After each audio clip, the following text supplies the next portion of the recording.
tem aquela dúvida. Será que o amor pela seleção brasileira tá acabando?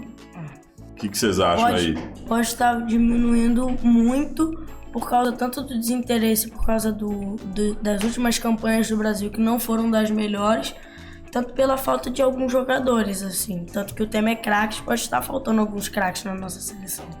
E tem até para pegar um gancho, JP, para passar a palavra, a gente tem um gráfico aqui legal, que eu acho que pode dar um gancho em cima do que o Biel tá falando aqui, que fala do nível de interesse dos brasileiros por cada edição da Copa do Mundo neste século. Dá para colocar aqui na TV, pessoal? Olha lá. Se a gente for olhar aqui o gráfico, a gente vê uma total mudança, né, JP? É, interessante esse gráfico, né, João? Porque, de fato, o que a gente está vendo aqui, esses números, eles trazem uma realidade que, na minha cabeça, como torcedor, não encaixa, né? Não encaixa, mas aí é uma pesquisa, enfim, Datafolha, essa é uma pesquisa da Datafolha. A gente coloca numa fonte aqui depois. Tá. Então, foram entrevistadas várias pessoas e chegaram nesses números.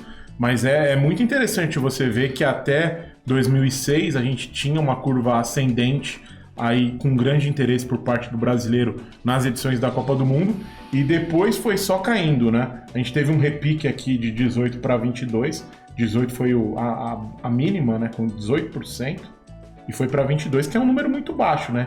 E em contrapartida, nenhum interesse, ou quase nenhum, tá lá na casa dos 50%. Então, acho que o que o Biel trouxe aí da falta de craques e tal, acho que é um dos elementos, mas provavelmente não é o único. Acho que, assim, o brasileiro viveu uma época boa, euforia, quando a gente fomos campeões e depois tínhamos grandes times, grandes craques, né, até a Copa de 2006, e depois a gente viu que o nível da seleção diminuiu. Então, faz sentido a gente olhar esse número, esse dado, com o atual momento. Né? E esse gráfico, ele diz muito bem, assim, que 2002, 2006, 2010 tem uma diferença de 20% ali de 2002 a 42 e 22, então 20 de diferença. Então, enquanto em 2014 vai para menos 1 de diferença, porque o interesse...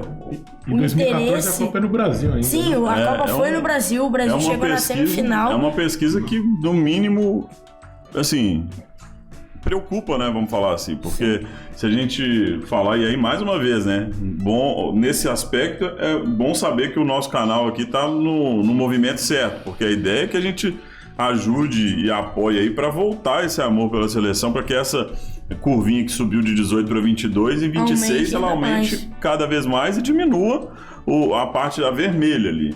E muito vai de encontro com aquilo lá, né? A seleção brasileira é muito falada, muito perto da Copa do Mundo.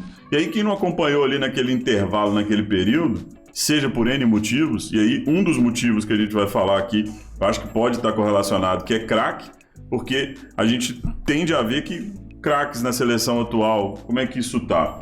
Então, assim, a gente pode ver aqui uma proporcionalidade, né? De 2010 para cá, a gente já teve uma diminuição de diversos craques na seleção brasileira, né? Porque nas outras seleções ali, 2002, 2006, até 2010, que era uma seleção aí bem controversa, mas ela tinha jogadores ali, né, com médias altas, jogadores com referência no mundo, mas com o último pessoas... craque em 2010 era o Robinho, que depois disso foi só daí pra frente foi só pra trás. Não, mas eu acho que o grande craque em 2010 não era o Robinho, né? Era o Kaká, sim, que era o atual melhor, com certeza. não atual, mas ele era foi o último brasileiro a ser campeão melhor do mundo. Até hoje ele foi o último brasileiro. O que eu concordo com você é que o Robinho foi protagonista naquela Copa. Sim. Foi, e aí assim, a gente tava indo até num caminho, teve aquele lance fatídico lá, né, do Felipe Melo, que acabou ficando estigmatizado. O encontro com o Júlio César. O encontro com o Júlio César, exatamente. Então, assim, é uma Copa do Mundo que meio que gerou aí, talvez, a próxima. E na sua opinião,